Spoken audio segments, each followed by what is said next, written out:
Il y a à peu près une semaine, 7 à 10 jours à vrai dire, que Ibrahim Traoré a donné une interview à des journalistes étrangers. Il a fait une interview avec ces gens-là. Et une chose très surprenante est survenue il y a seulement quelques jours, c'est qu'une de ces journalistes-là, qui est pourtant noire, d'origine anglaise, a eu à sortir un reportage. Et dans le reportage, bon, on peut se poser les questions de ce qui s'est réellement passé, parce qu'on n'avait pas l'impression que c'était une noire qui était derrière ce reportage-là. Au contraire. Néanmoins, lors de sa rencontre avec le président Ibrahim Traoré et ainsi que d'autres journalistes, il y a eu des temps forts lors de leur rencontre. Donc, au lieu de regarder toute l'interview, si vous n'avez pas eu la chance de regarder l'interview, nous, ce qu'on a fait, c'est qu'on a relevé les temps forts afin que vous jugez vous-même de ce qu'il a dit, de comment il a dit et comment il a adressé ses réponses à ces journalistes étrangers. Voilà. Have fun. Organisation internationale, on vous a accusé de réprimer la presse indépendante et la société civile. Y a-t-il une place pour les droits de l'homme au Burkina Faso? Il y a les droits de l'homme au Burkina, c'est quoi ils appellent les droits de l'homme? Mais moi je ne sais pas ce qu'eux ils pensent. Vous savez, personne ne va venir ici financer des gens, les endoctriner pour détruire nos pays. Ça n'aura pas lieu. Vous savez, il y a combien d'ONG au Burkina? Vous pouvez imaginer, faites des recherches. C'est même pas des centaines, hein. C'est beaucoup. Je ne vais pas vous donner le nom. Faites des recherches. Cherchez chaque ONG fait quoi. Vous croyez vraiment que c'est humanitaire? Donc il y a des choses comme ça qu'on combat. On dit qu'on combat les droits de l'homme. C'est ça les droits de l'homme? Nous, on lutte contre le terrorisme pour sécuriser nos populations. Donc on donne le droit de vie à nos populations. C'est le premier droit, non? Le droit à la vie. Est-ce qu'on ne lutte pas pour les droits de l'homme? On se bat pour que les écoles qui sont fermées ouvrent, pour que les enfants puissent aller à l'école. Le droit à l'éducation, ce n'est pas le droit de l'homme? Qui se bat pour nous? Qui nous aide? Ces mêmes gens qui pillent tous les jours que les droits de l'homme, personne ne nous a donné une seule cartouche pour lutter contre le terrorisme qui tue nos enfants, pour lutter contre le terrorisme qui ferme nos écoles, qui détruisent nos écoles. Ça veut dire que les terroristes luttent contre les droits de l'homme. Nous, on lutte pour les droits de l'homme et eux, ils encouragent les terroristes. Qui lutte contre les droits de l'homme? C'est eux qui le disent. Et je vous parlais tout de suite de certaines choses qui se passent en Europe et tout. Mais c'est là-bas qu'ils luttent contre les droits de l'homme. Sinon, ici, les droits de l'homme existent. Et retenez quelque chose, les droits de l'homme viennent d'Afrique. Hein. Ça ne vient pas d'ailleurs. Ça vient d'Afrique et d'Afrique de l'Ouest ici. Les premières chartes qui parlaient des droits de l'homme, c'était ici, dans la Confédération AES, plus précisément au Mali. La charte de Kouroukanfouga. Donc les droits de l'homme étaient connus par les Africains. On était bien organisés, une société bien organisée, chacun avec ses droits, même les droits des femmes. C'est en Afrique que les droits des femmes existaient. Ailleurs, ça n'existait pas.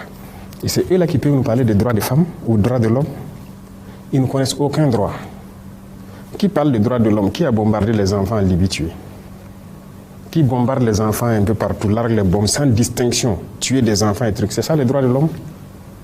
C'est pas ce que nous on fait. Nous on lutte pour la vie de nos populations. On les protège. Nos soldats meurent pour les protéger. Et on fait tout pour ouvrir nos écoles, pour les éduquer. On fait tout pour subventionner nos paysans, faire l'agriculture pour qu'ils mangent à leur faim. On fait tout pour creuser des fourrages pour que les gens aient l'eau potable. Qui lutte contre les droits de l'homme? C'est eux. Ils n'ont aucun respect des droits de l'homme. Et les VDP accusés de graves violations,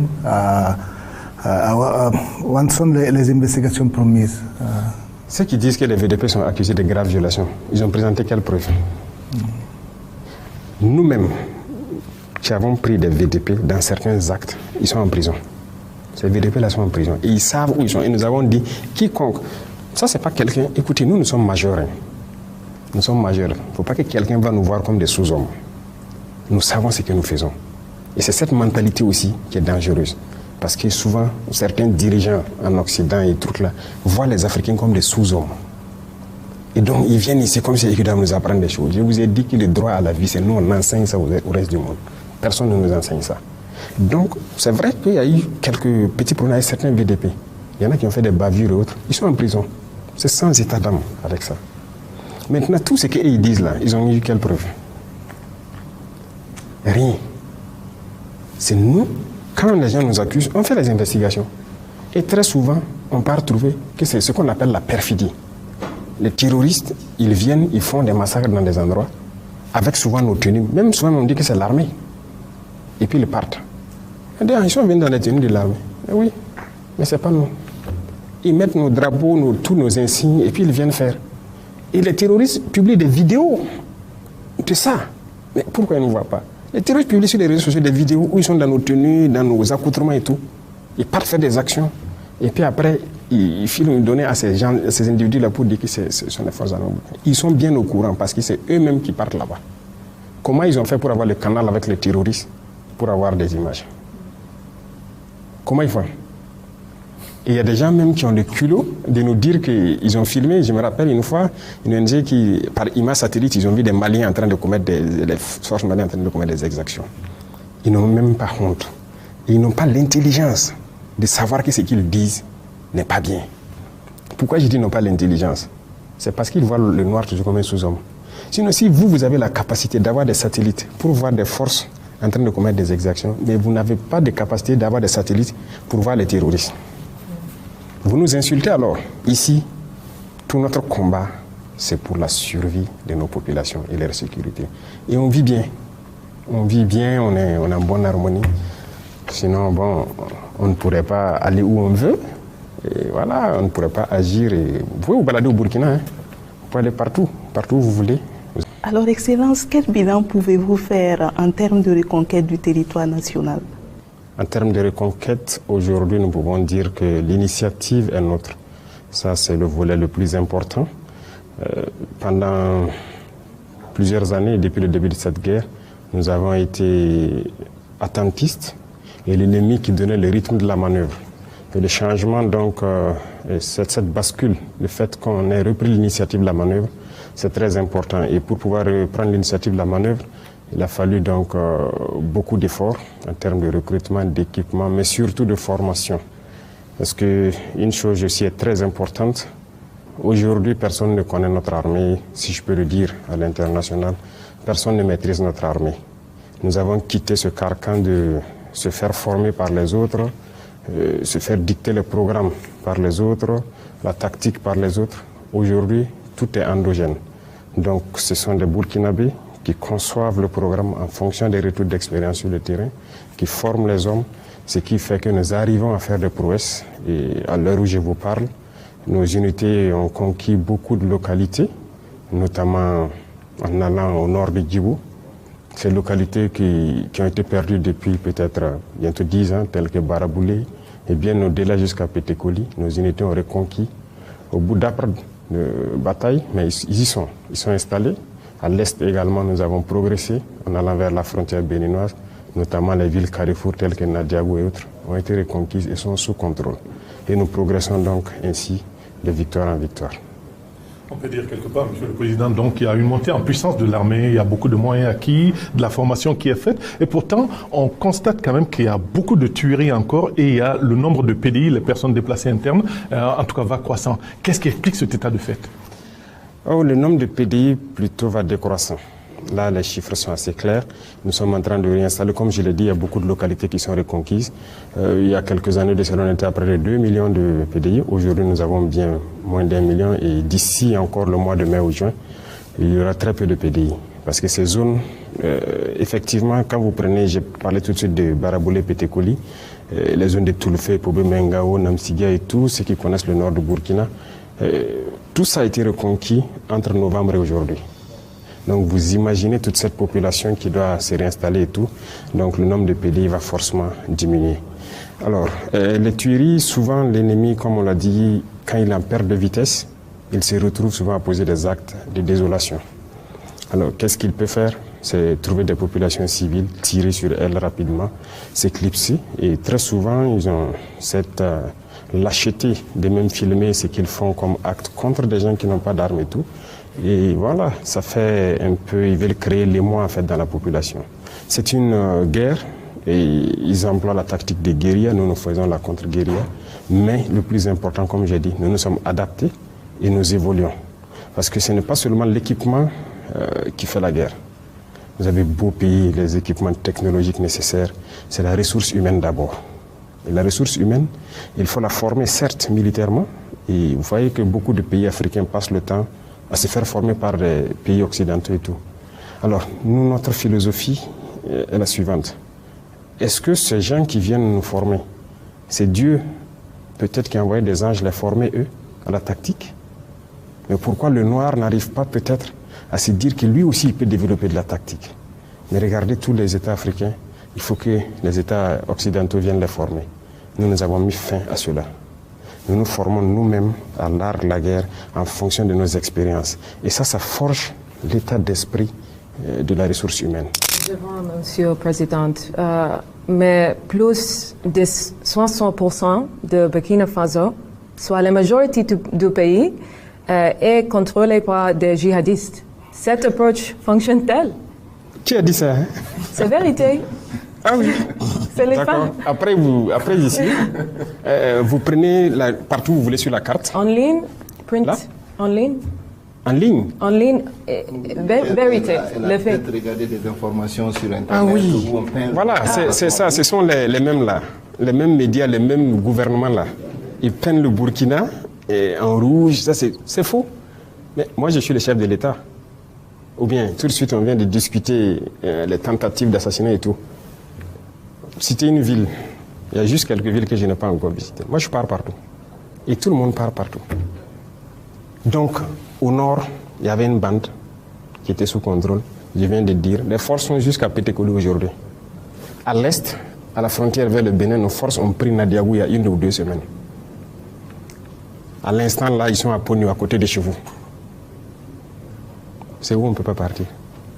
C'est du mensonge, ils mentent. Tout est archi faux. Si c'était tel que vous le dites, on fait le tour du Faso ici, non? On roule, non? À vélo, non? On organise nos événements, non? Il y en a même qui disaient la dernière fois que Djibo a disparu, Djibo est tombé. Pendant le même temps, il y avait une compétition de football à Djibo qui a été clôturée il y a quelques jours. Ils mentent. L'art de mentir, c'est dans les médias occidentaux. Beaucoup de ces médias mainstream, comme j'aime dire, ils ne font que mentir pour vous vendre de fausses informations et croire que tout va mal. Au contraire, beaucoup de choses vont bien ici. Notre économie se porte très bien, on se porte mieux dans notre combat et on avance. Donc, ce que vous lisez sur Internet... Russie vous aide-t-elle à gérer votre image en ligne? Pourquoi? Moi, je n'ai pas besoin de ça. Les Africains le font déjà. Beaucoup de vos populations en Europe le font déjà. En Amérique, un peu partout. Vous pensez que tous ces gens-là, c'est nous, on peut les aider, les payer ou quelque chose? Non. Je pense que les gens ont vu notre combat. Ils ont compris notre combat.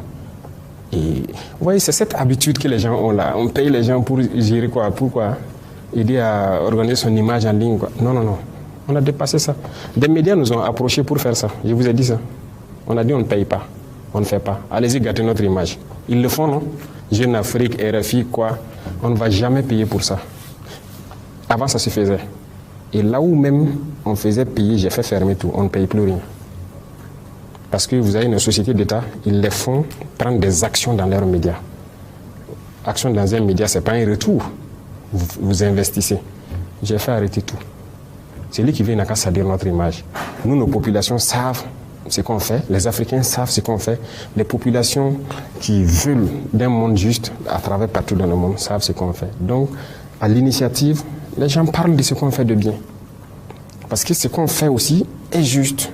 Notre combat est juste. Donc, on ne paye pas quelqu'un pour laver les images ou quoi. Non, épargnez les Russes de ces choses-là. Hein? Toutes choses, c'est les Russes, les Russes. Vous croyez que l'Africain n'est pas capable de faire quelque chose? C'est la Russie qui doit chaque fois tenir la main des gens. Pardonnez, laissez-les tranquilles.